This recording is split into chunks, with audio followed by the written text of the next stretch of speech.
अस्सलाम वालेकुम dear students. आज के लेक्चर में हम बात करेंगे about separation of Schrodinger wave equation in Cartesian coordinates. Students, आज हमने श्रोडिंगर वेव इक्वेशन की सेपरेशन करनी है कार्टेशियन कोऑर्डिनेट्स के अंदर। बहुत इंपॉर्टेंट लेक्चर है according to exams point of view, तो इसको अच्छे से देखना। सबसे पहले तो हम Schrodinger wave equation in 1 dimension देखेंगे, फिर हम उसको 3 डायमेंशन में भी डिस्कस करेंगे। सबसे पहले Schrodinger wave equation in 1 dimension, ये क्या होती है हमारे पास। Since we know that the Schrodinger wave equation in 1 dimension is given by Schrodinger wave equation, हमने टाइम इंडिपेंडेंट के केस में हमने ये वाली इक्वेशन ड्राइव की थी, ठीक है, 1 डायमेंशन के अंदर। इसको हम फिलहाल इक्वेशन नंबर 1 का नाम दे देते हैं, ठीक है।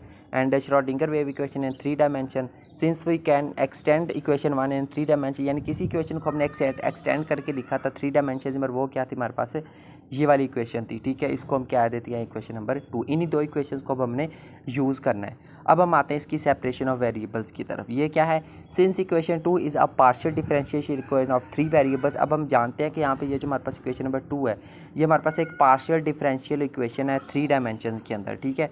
So it is solve by separating it's variable. तो इसको सॉल्व किया गया इसके वेरिएबल्स को सेपरेट करके। Since the function psi into x y z depends on 3 functions of single variables which is given by. अब यहाँ पे देखें, ये जो फंक्शन हमारे पास साई आ रहा है, ठीक है, ये साई फंक्शन देखें 3 वेरिएबल्स के ऊपर डिपेंड कर रहा है, ठीक है। हम लेट कर लेते हैं कि वो जो 3 वेरिएबल्स है वो कौन है, ये हैं 3 वेरिएबल्स, ठीक है, एक्स है, वाई है और जेड है।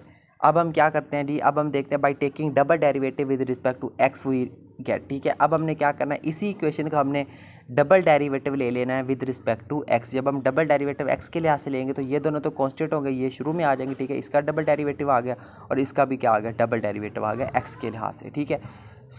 ये आ गया हमारे पास इक्वेशन नंबर ए आ गई, ठीक है। सिमिलरली जब हम इसी इक्वेशन को हम इसका डबल डेरिवेटिव लेंगे विद रिस्पेक्ट टू वाई, फिर हमें ये इक्वेशन मिलेगी। और जब हम इसी इक्वेशन का डबल डेरिवेटिव लेंगे विद रिस्पेक्ट टू जेड, तो फिर हमें क्या मिलेगी, ये वाली इक्वेशन मिलेगी, ठीक है। इनको हम तीनों को नाम देते थे equation number A, B and C respectively, ठीक है। आगे देखते हैं इसकी कैलकुलेशन यहाँ से। By using equation A B and C in equation number 2 we get. अब हमने क्या करना है, इक्वेशन नंबर 2 में हमने इसकी वैल्यूज़ को पुट करना है, ए इक्वेशन नंबर ए बी और सी की, यानी कि इन तीनों वैल्यूज़ को हमने कहाँ पे पुट करना है, इक्वेशन नंबर 2 के अंदर पुट करना है, इस इक्वेशन के अंदर, ठीक है। जब हम उसको इस इक्वेशन के अंदर पुट करेंगे तो हमारे पास क्या आएंगी इक्वेशन वैल्यूज़, क्या आएंगी हमारे पास, ये वाली इक्वेशन आ जाएंगी, ठीक है। ये वाली इक्वेशन बनेगी हमारे पास, ठीक है। यहाँ से ये आ गया हमारे पास और यहाँ से हमारे पास ये आ गया, ठीक है। साई की जगह पे ये वाली वैल्यूज़ आ गई, ठीक है, साई की जगह पे ये वाली वैल्यूज़ आ गई।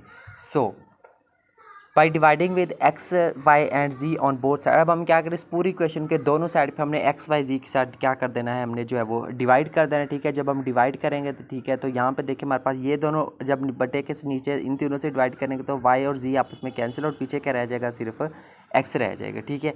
सिमिलरली यहाँ पे क्या रह जाएगा, हमारे पास वाई रह जाएगा और यहाँ पे क्या रह जाएगा, जेड रह जाएगा, क्योंकि यहाँ से एक्स जी कैंसिल आउट हो जाएगा, यहाँ से एक्स वाई कैंसिल आउट हो जाएगा, ठीक है। और दूसरी साइड से देखिए ये तीनों की तीनों टर्म्स कैंसिल आउट और ये तीनों की तीनों टर्म्स भी क्या हो जाएंगी, कैंसिल आउट हो जाएगी पीछे। यहाँ से इसको हम फिलहाल इक्वेशन नंबर 3 का नाम दे देते हैं, ठीक है।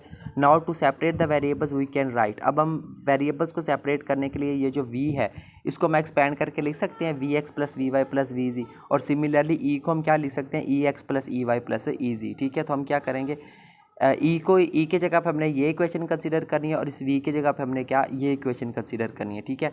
अब हम क्या करेंगे, इसको कोफिशिएंट्स को कंपेयर करेंगे, ठीक है। जब हम एक्स के लिहाज से कोफिशिएंट्स को कंपेयर करेंगे तो देखिए हमारे पास क्या आएगा, देखिए यहाँ से हमें क्या मिलेगा, वी एक्स मिलेगा, प्लस में वी एक्स मिलेगा, यहाँ से ई एक्स आ जाएगा और यहाँ पे जो एक्स वाली टर्म थी ये आ जाएगी, तो वो आ गई हमारे पास इक्वेशन, ठीक है, जब हमने एक्स के लिहाज से इसको कंपेयर किया है।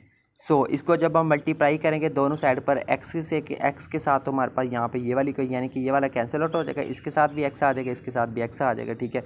ये आ गई हमारे पास इक्वेशन नंबर 4 आ गई, ठीक है। सिमिलरली जब हम y के लिहाज से कंपेयर करेंगे तो हमें क्या मिलेगी, यहाँ पे देखें, यहाँ पे ई वाई आ जाएगा, ठीक है, यहाँ पे भी y आ जाएगा, ठीक है, और नीचे भी क्या आ जाएगा, y आ जाएगा, ठीक है। जब हम y के लिहाज से कंपेयर करेंगे उसमें उसके दोनों साइड पे y से मल्टीप्लाई, यानी कि सिमिलरली जैसे हमें ये इक्वेशन मिली हुई है तो y की फॉर्म में क्या मिलेगी, ये मिलेगी, और z की फॉर्म में क्या मिलेगी, हमारे पास ये वाली इक्वेशन आ जाएगी, ठीक है। अब आपकी मर्ज़ी है, आप इन दो इक्वेशंस को भी इन स्टेप्स के थ्रू आप कैलकुलेट कर सकते हैं, ठीक है, इन 2 स्टेप्स के थ्रू कैलकुलेट कर सकते हैं, या फिर डायरेक्ट सिमिलरली का हेडिंग दे के आपने इक्वेशंस लिखना है तो वो भी आप लिख सकते हैं। और यही थी इक्वेशंस जिनको हमने सेपरेट करना था, ठीक है। Hence these equations are known as Schrodinger wave equation in Cartesian coordinate system, यानी कि इक्वेशन नंबर 4, इक्वेशन नंबर 5 और इक्वेशन नंबर 6, ये तीनों इक्वेशंस क्या है हमारे पास, श्रोडिंगर वेव इक्वेशंस हैं कार्टेशियन कोऑर्डिनेट्स के अंदर। ठीक है स्टूडेंट, तो ये था हमारा आज का लेक्चर, जिसके अंदर हमने जो है वो श्रोडिंगर वेव इक्वेशन को सेपरेट किया है इन कार्टेशियन कोऑर्डिनेट्स। उम्मीद करता हूँ आपको आज का लेक्चर अच्छे से समझ आया होगा, इंपॉर्टेंट लेक्चर है। सो मिलते हैं नेक्स्ट लेक्चर में किसी और टॉपिक के साथ, तब तक के लिए टेक केयर एंड अल्लाह हाफिज़।